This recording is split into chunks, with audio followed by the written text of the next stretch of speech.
You're listening to the Mannered Podcast.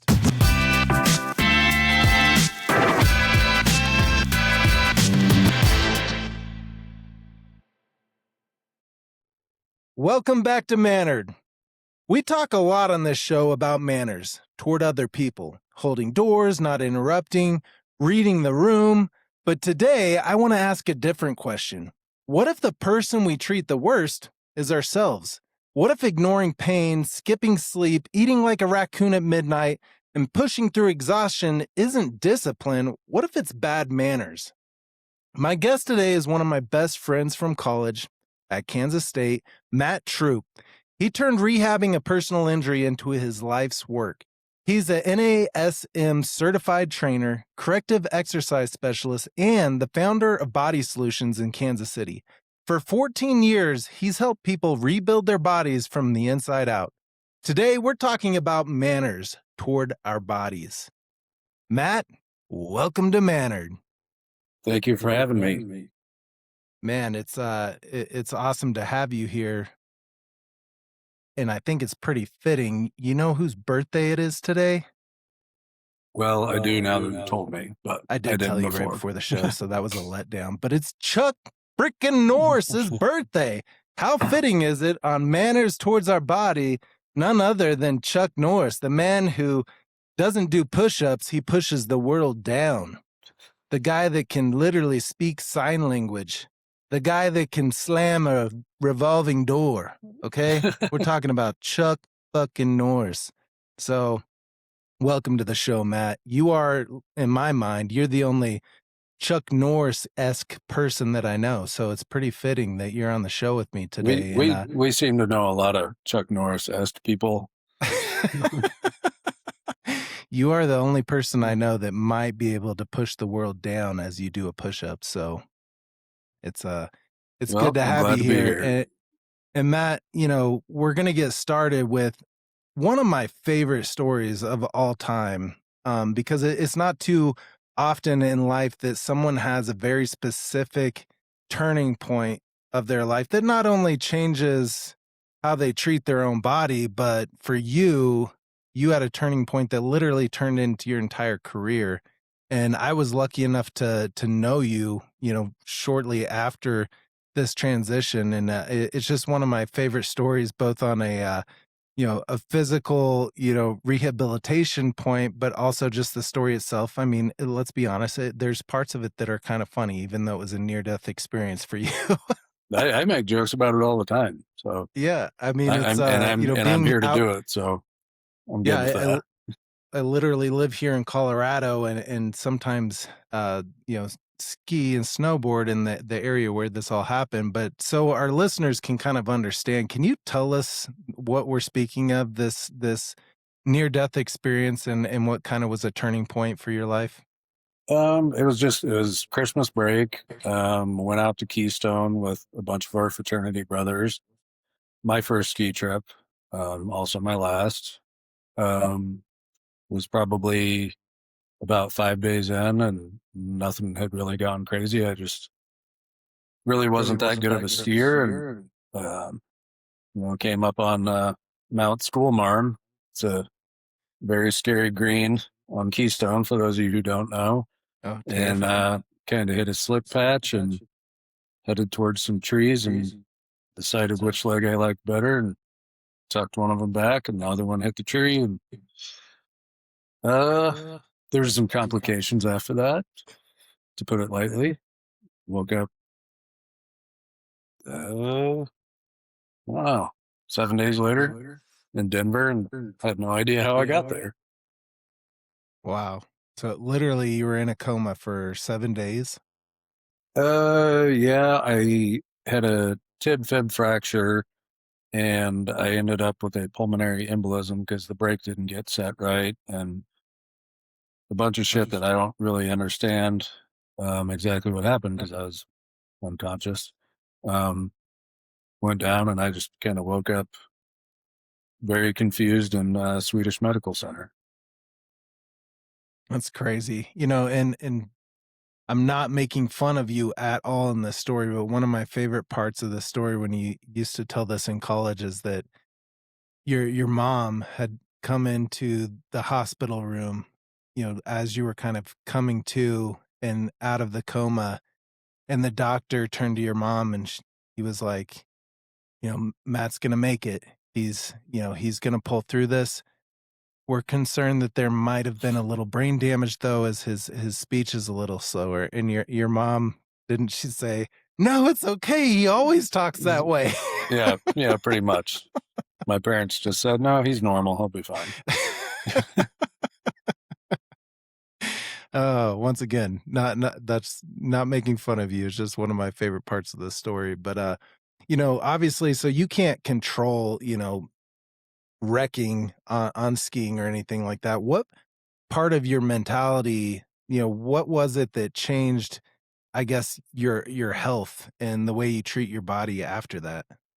I mean, the biggest wake up call for me is that, I came out of the coma and I looked down at my own chart and it's like, oh, you're 255 pounds. And I'm like, when did that happen? And it's pretty common because a lot of people, when they put on weight, aren't really watching the scale too closely. And it's just one of those things that all the way through high school, I had always been, you know, somewhat more of an athletic build, or if not skinny.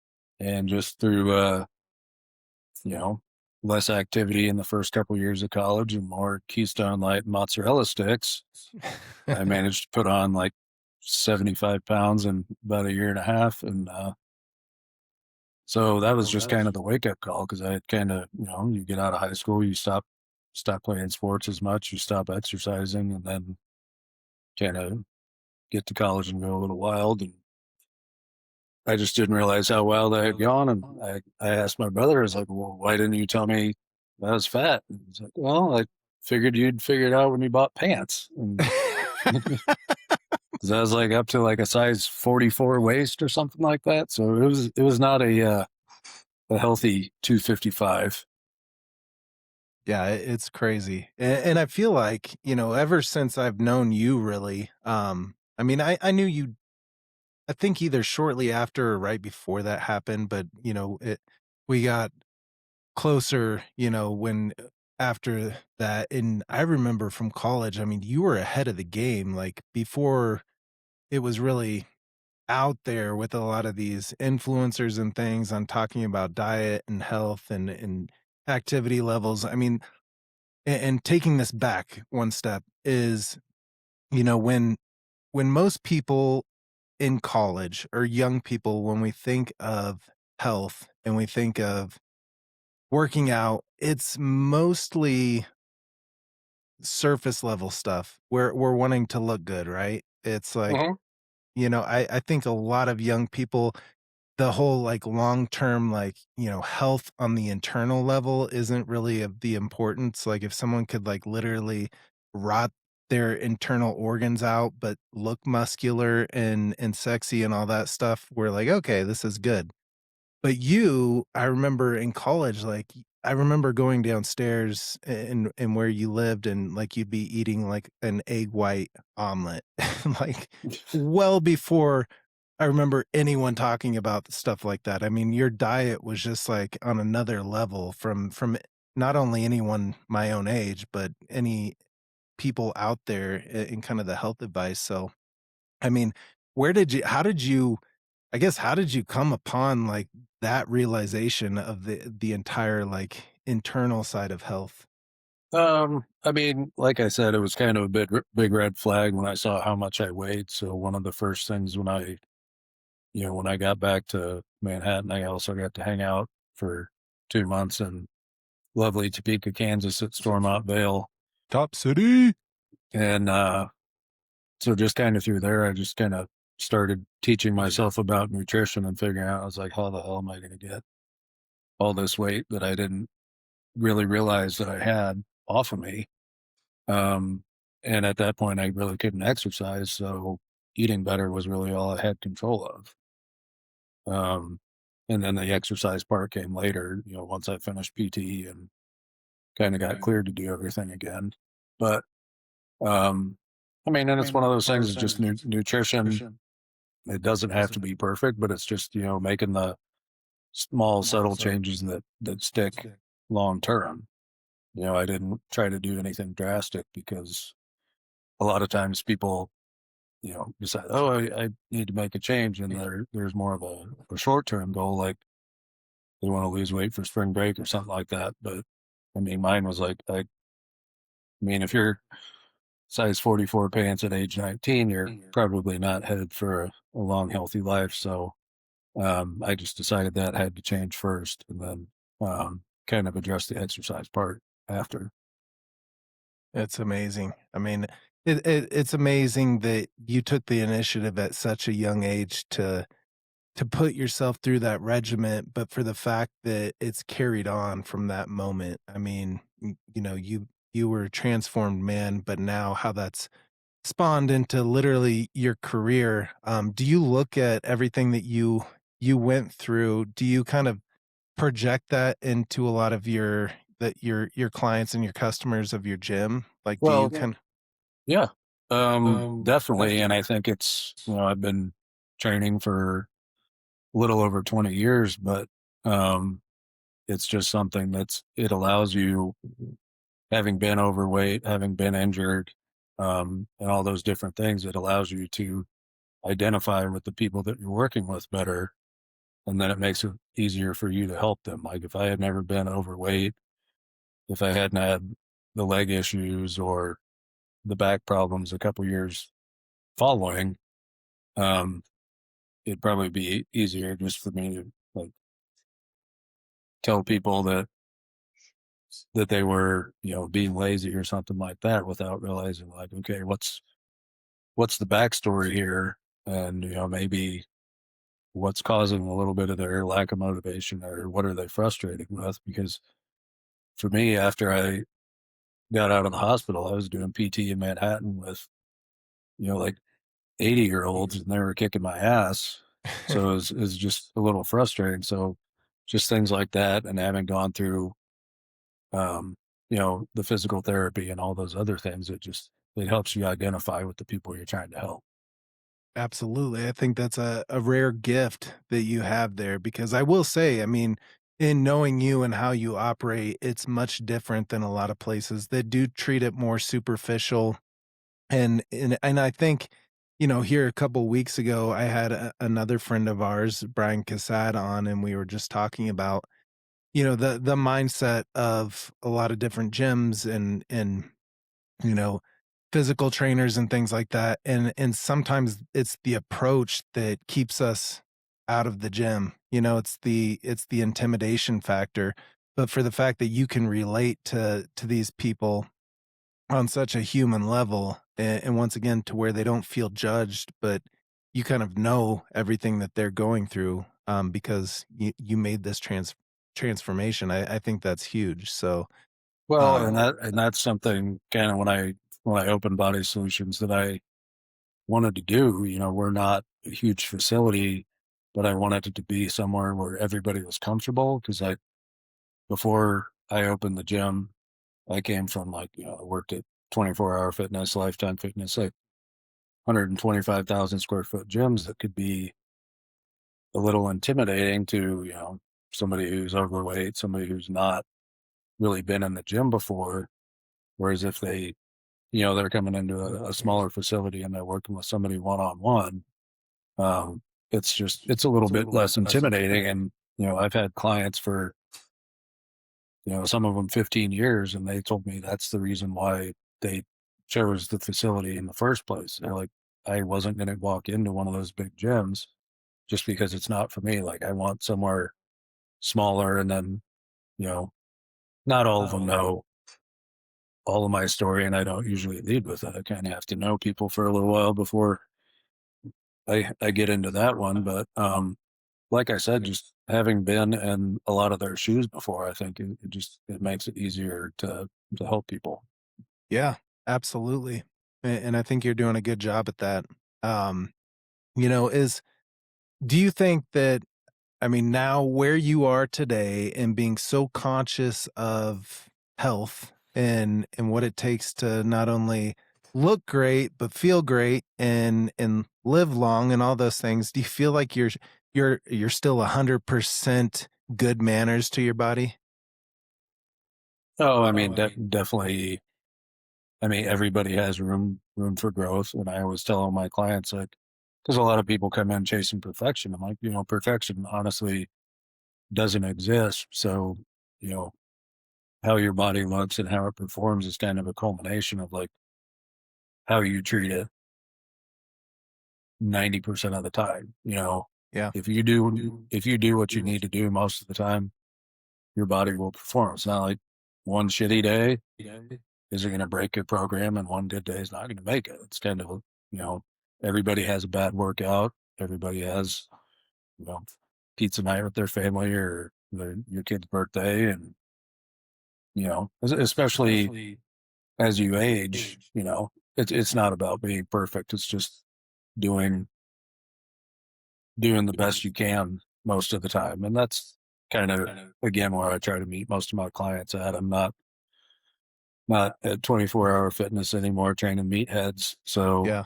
you kind of have to meet people where they're at and just realize what's, as far as goal setting, what's feasible, and what's realistic, and just chasing perfection. I tell all my clients, I'm like, it doesn't exist.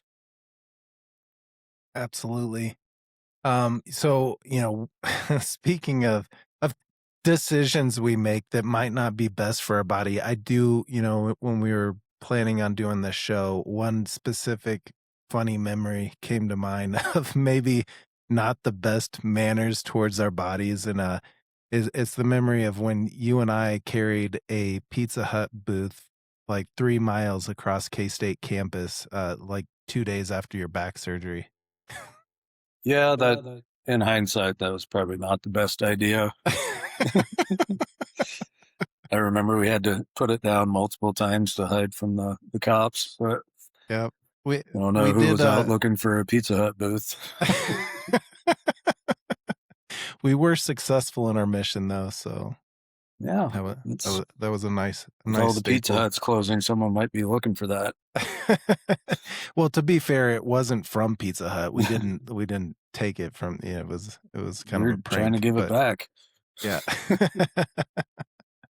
Oh, but, it's taking that story and projecting it, it's, a lot of times we can know all the right things to do and we can try, like you said, perfection is not attainable, but it's we do make these decisions that sometimes I just wonder, in lieu of this show, the whole purpose is to be a little more conscious of manners, and this is all about having greater manners towards our own bodies.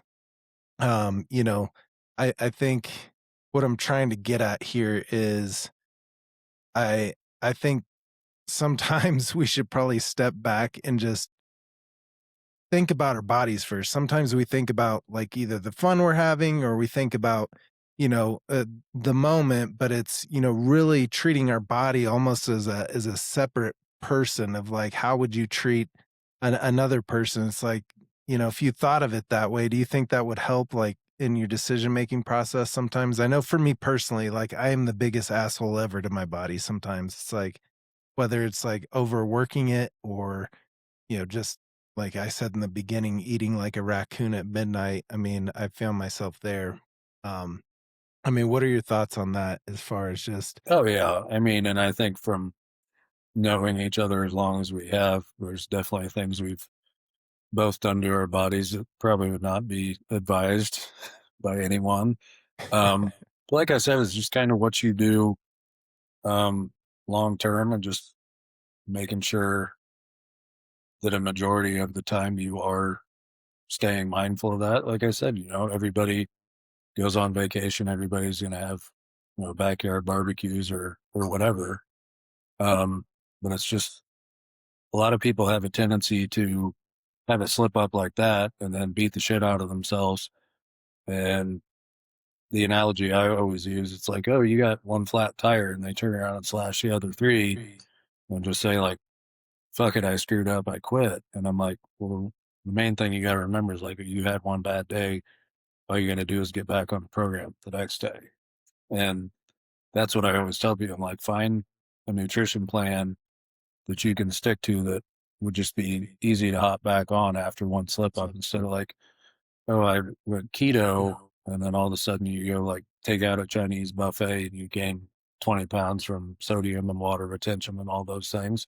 Yep. You're going to be pissed off and think you blew it. Um, but if you're used to eating a certain way a majority of the time, it makes it just that much easier to dust yourself off and get back on the horse. I love that.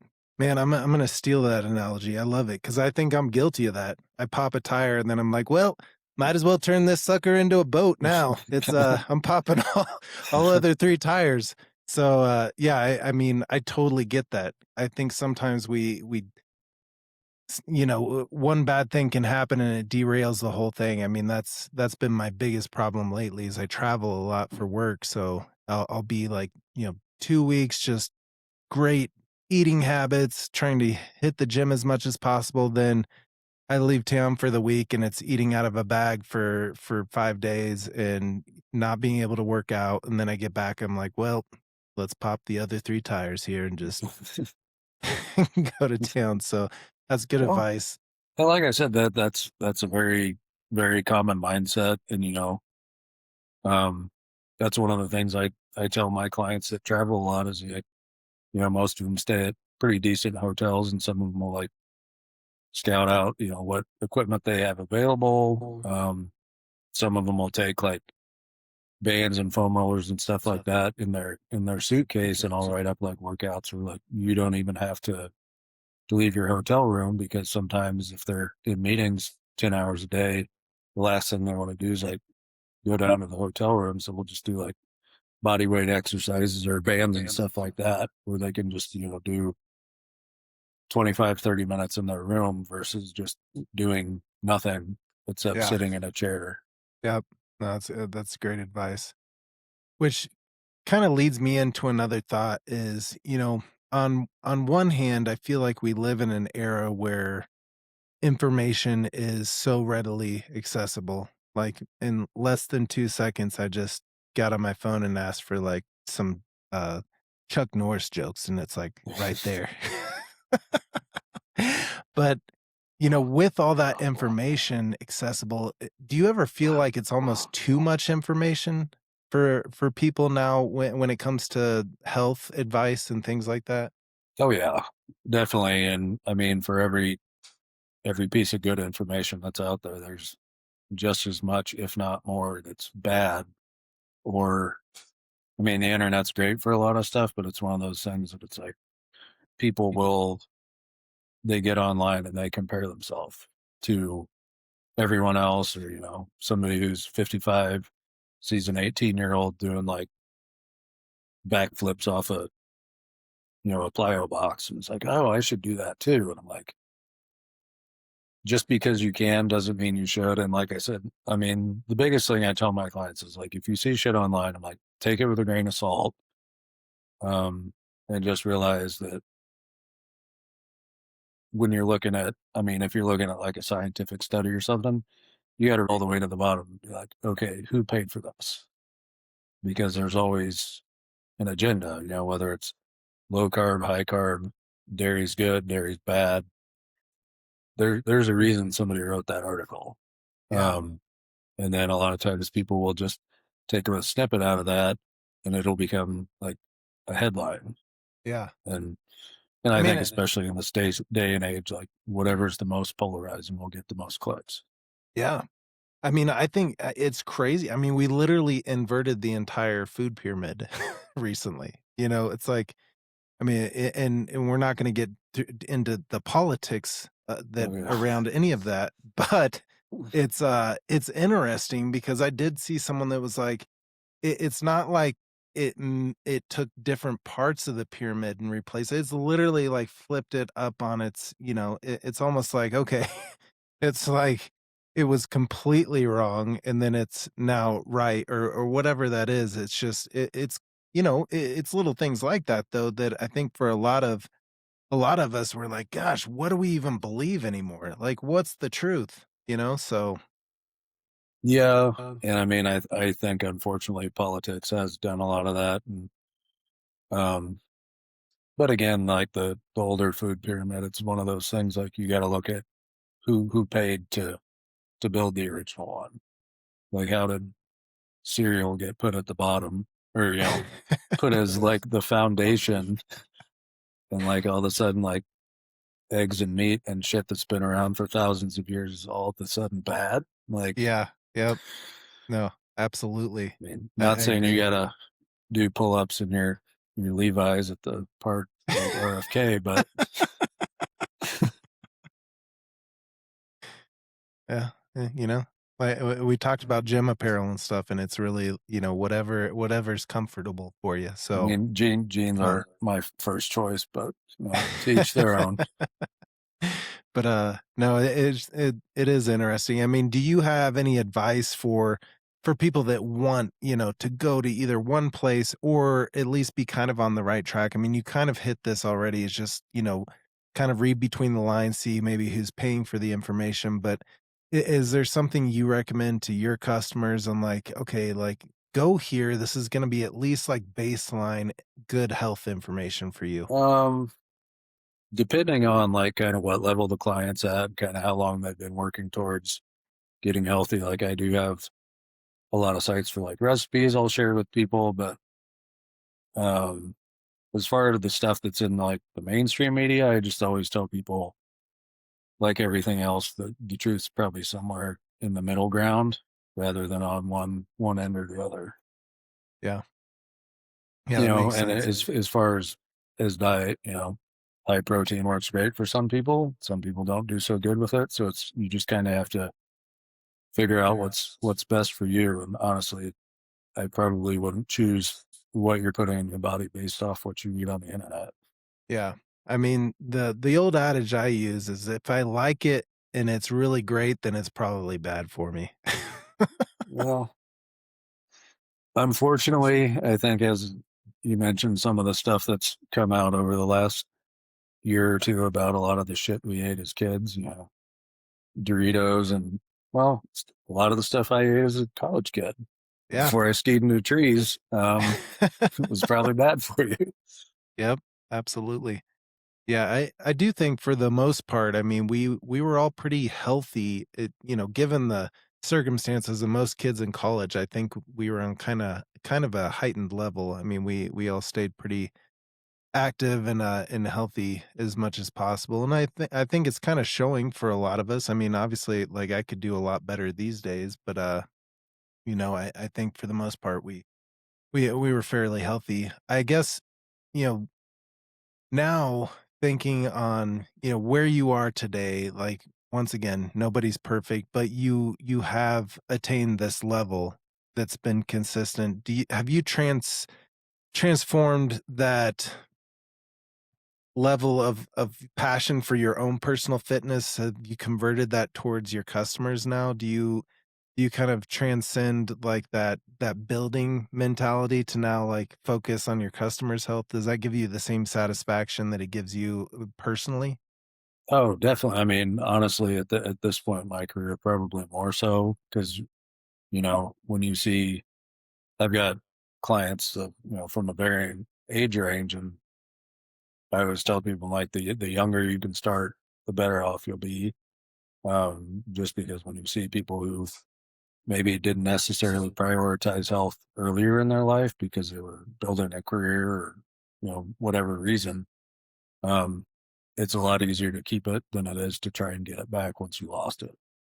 Yeah, So absolutely. just trying to help people maintain because, I have some people who, like I said, I don't really work with bodybuilders or anything like that, but it's just one of those things that even from a career standpoint, like you get people, to fix their sleep, reduce their stress, up their energy level, and they start performing better at work too. I could Um, absolutely see that. Yeah. and some of them, depending on what their line of work is, um, they feel like they maybe got a promotion quicker because not necessarily because of their appearance, but I mean, you get what I'm getting at. You know, Absolutely. Yep. if you look like you take care of yourself, you're going to get promoted over the sloppy guy Yeah. most of the time.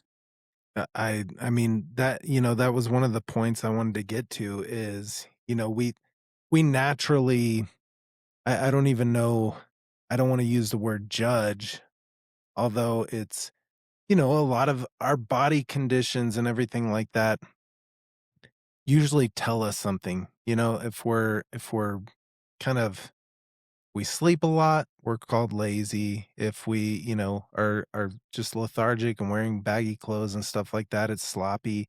It's our our physical body can cause judgment and things like that. I do like how you look at this as, once again going back to that. I love the pop tire aspect. It's like it's never really too late. But the thing I really think about is, once again, going back to the fact of when you're younger, almost 100% of it is attractiveness in that physical, surface level stuff. But it's the older I get, the less I care about that, and the more I just wanna literally not hurt sleeping, you know? I just Yeah. wanna, I wanna go on a walk and not have hip pain. I wanna walk up a mountain and not feel out of breath. It's like, I don't really care too much about what I look like anymore. It's more about those real, like, internal health things. And so, with that being said, I mean, is that what are you more focused on in your gym? Is it the whole package? Yeah, because I mean, one of the biggest thing that we always recommend people before they start with us is getting lab work done, just so you can kind of see what's going on inside. Just so if there's any risk factors, you can kind of work nutrition wise, and if supplements are needed or anything like that, just to make recommendations. But a lot of the things, a lot of the long term health risks that people have now are lifestyle based. So a lot of it is correcting that. And like I said, we're not working with bodybuilders or anything like that. Like a lot of it's just people who want to look a little bit better naked and, feel better, have more energy, be able to chase their kids or, and some of my clients chase grandkids around the backyard. Um, and just like I said, a lot of it's just about feeling better. Because if you look great and you feel like shit, it, it really doesn't matter. Yeah, absolutely. I mean, I used to, this is the worst mentality ever, but you know, early in my youth, I had the mentality of like, who wants to be 100 anyways? It's like, who who wants to live to be 100? And that led to bad decision making and stuff like that. But it's YOLO. yeah, it's not so much now about, it's not about the age that you attain, but it's getting there. It's the up until it is, until the piper is called. It is being able to chase your grandkids around the yard and like and still live as active as possible up to that age. So it's not really about getting to a certain age in my mind. It's about like getting there gracefully, to where it's not, Yeah. you're not just sitting on a couch for the last, 30 years of your life, Well, so and that's one of the things, like I mentioned, some people prioritize their career, and then they kind of put their physical health on the back burner, and then they end up spending some of that money they maybe made in the past to try to get their health back. And that's why I said it's a lot cheaper and a lot easier to keep it than to try to get it back when you're retired. yeah, absolutely.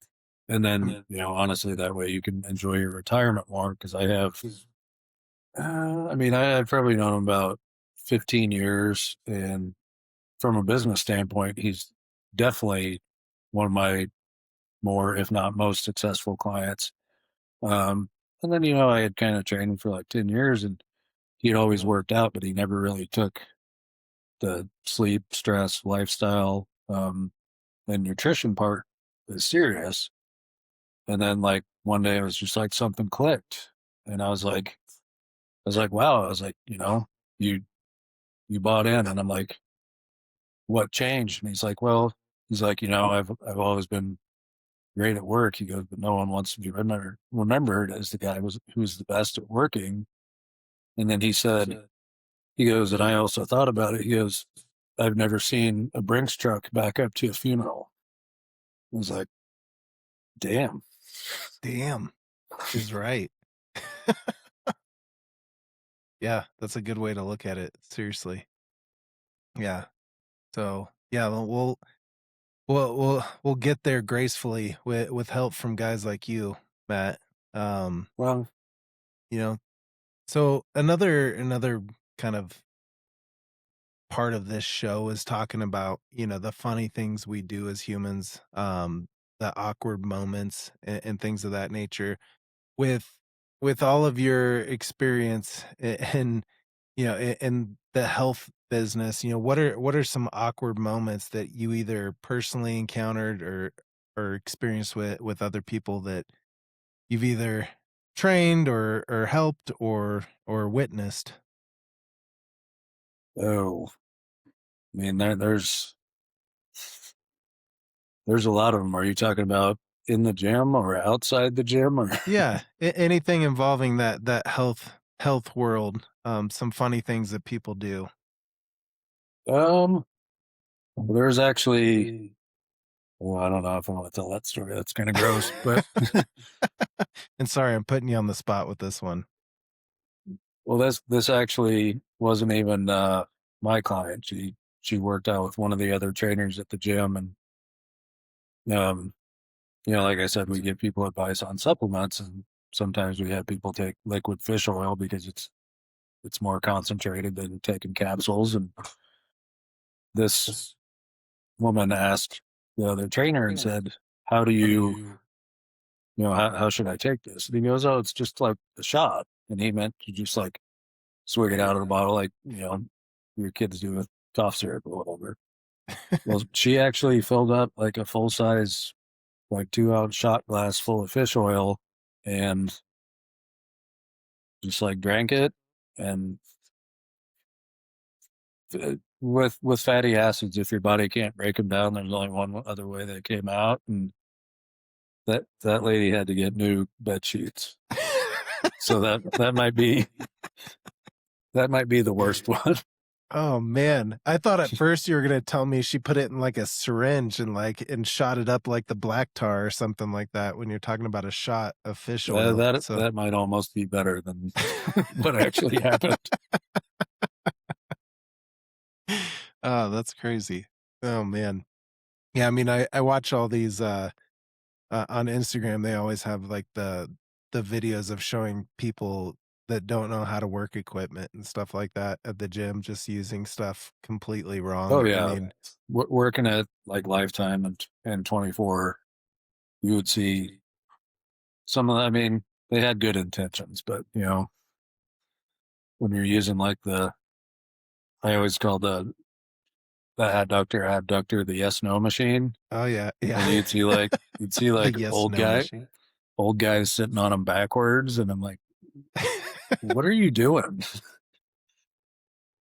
He's like, oh, is this not how you? I'm like, there's a drawing on the machine that tells you how to sit, and that's not it. But Yep, it's yeah, it's I mean, that's one of the hardest things about for me at the gym. It's just, you get bored with the same routine, so you try and find new stuff to do, and I feel like once again, the stupid internet. I think I talked about this when I was on with Brian, but I was, trying to do this workout regimen with Deadpool is the like Deadpool workout to be like Ryan Reynolds in Deadpool, and I like screwed up my hip, I think, for life. Like it popped something that just hasn't been right ever since. But that's for me, that's one of the big personal journeys that I'm in the middle of right now is like I have just this horrible hip issue. It's gotten so bad I can't even tie my shoe on my right side. Like so I'll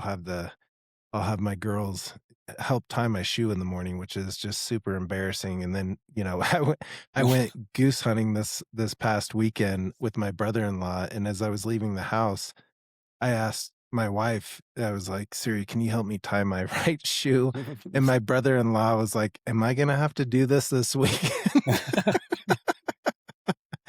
And, the truth is, no, he didn't have to do that, but it does take me, like, 10 minutes to tie my damn shoe, which sucks. Hey, from having two kids of my own, I have to say if they both know how to tie their shoes, good job. Because I'm still working on one and have to do it in the middle of his basketball games at half court. I'm like, oh, this is embarrassing. It's sometimes, it is one of those things though, we take it for granted, but it's a complex thing that I bet you anything there's adults in life right now that don't really tie their shoes correctly, you know? I think you Oh do yeah, do I mean, and I've had clients who, kind of like you, whether it's their hips or their back, that tell me that sometimes doing things we take for granted are a little bit harder than they should be, or clients who have had rotator cuff surgery and they have to like call their neighbor to help them put their bra on and shit like Yeah. that. So Yeah. I mean, once again, I'm gonna just keep using your analogy of the pop tires, but I think sometimes my biggest problem is I try and continue to get where I'm going with that one tire popped, because sometimes the thought of shutting down the whole car to fix that one tire is, I don't have the time or patience for it. So it's like with my hip, it's like I have so much stuff that I wanna do, like, hunting and fishing and hiking and snowboarding and all of these things that I don't want the downtime to heal. So once again, manners towards our body, it's like and that was part of the discussion I wanted to get to is like sometimes the best physical specimens we have of athletes and things like that. I mean, they're these Adonises, right? That they're ripped and they're, in great physical condition, yet, 5 years after they retire, they're like practically bedridden because they gave so much to that physical, element of their bodies that they just gave up on them. So well, I mean, look where look at most of the guys we grew up watching football player wise or WWE. Like when Hulk Hogan had his reality show, that guy couldn't walk anymore. And yeah. Yeah, so obviously I he's mean, gone now, but a lot of them end up with the same kind of pains just because they, you know, basically work so hard they just beat the crap out of themselves. yeah. So it's like, I mean, do you know where the line is on where it turns from workout to overworked? Um, yeah, and part of that's probably from personal experience because I mentioned a couple years after I skied into the tree, I ended up having back surgery, which is again is not something you want to do as a college kid because you think of it as an old man injury. Yep. But it was also kind of like, I had just gotten in really good shape and I didn't want to slow down my momentum. And the doctor like it was probably 9 months after I had my surgery, and then they're like, "Oh, your disc has a small rupture on it again," and that was all because I thought I was 22 years old and thought I was bulletproof, and I was like, "Oh, I Yep. healed last time really quick," and then so on did. I was like, "Oh fuck, I better pump the brakes a little bit," and you don't want to be a 22-year-old guy who's had two back surgeries on a metal leg, so Yeah. the Yeah, it is. quality of life on that one's not gonna be too good. No. No, it wouldn't be. So, yeah, I mean, do you have any advice for people on how to find that limit for themselves? I mean, it sounds cheesy, but I always just tell people to listen to their body. Um, and if something doesn't feel right, it's probably not. I, I work with, I've worked with a few different chiropractors, so I was kind of try to recommend that to some of my clients. A lot of people are a little apprehensive because they're worried they're going to get their neck Chuck Norris off. Um, but just doing PT. I don't know if you've ever used like a Theragun. We do a lot of foam rolling and stuff like that, and a lot of times it's just people. I mean, I don't know how much of your work day is spent sitting in a chair, Wow. but sitting all day long looking at a computer screen is it's pretty rough on your body. So it's just the PT, the chiropractic, whatever. If it's self myofascial release is just basically undoing all the damage you do from sitting in that chair all day Yeah. because I mean, honestly, people weren't made to do that. But Yeah. I mean, going on that vein, is running good for you?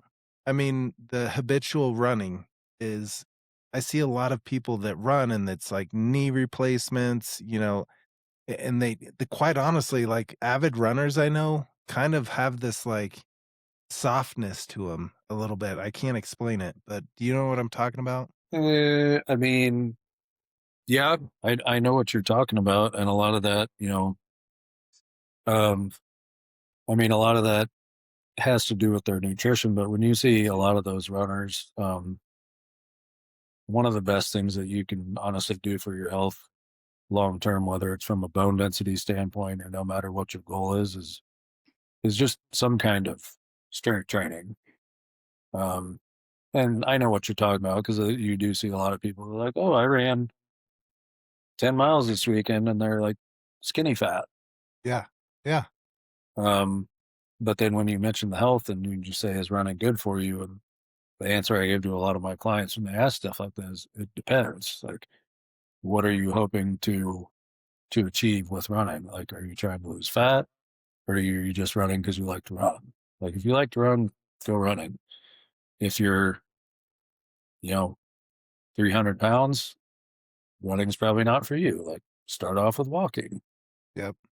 because when you think about how much stress you're putting on those joints from the excess weight, it's like, I'll just say it doesn't end well.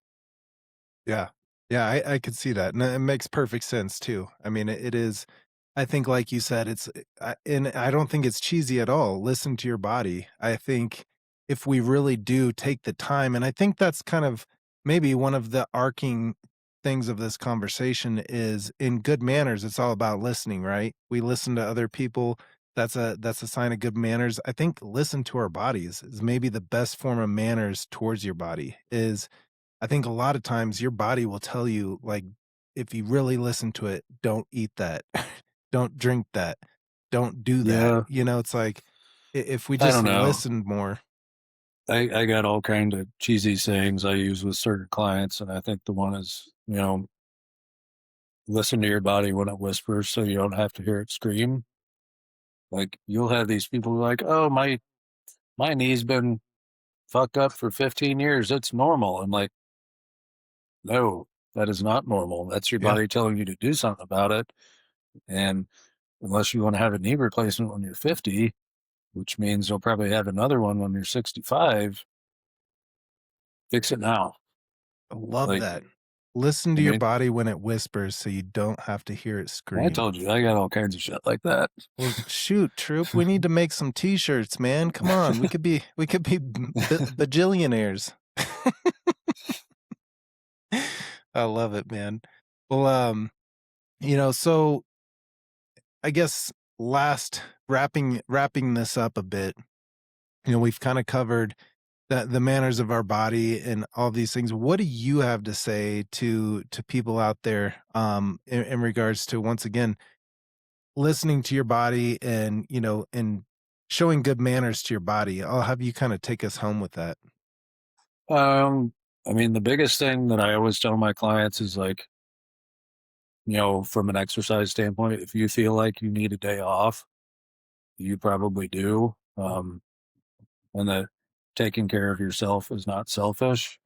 And sometimes I think us as a society, like we're told if we do certain things, that makes you lazy. Like I've had clients where they'll have like a shoulder issue. I'm like, you know what? Don't come work out today. Go get a massage. And they act like I'm crazy. They're like, well, you're not, that's going to cost you money because I'm not coming. I'm like, you know what? Like if you tear your rotator cuff, it's going to cost me more money and it's going to cost you 90 days of sleeping sitting up. And it's going to, I mean, just the financial gain is not worth your health, or at least to me, it's not worth my client's health. Like I would rather them go take care of themselves. Yeah. And get right than trying to, live the no pain, no gain BS that somehow got instilled in a lot of people's mindset. Yep. And like I love said, that. that's just part of listening to your body.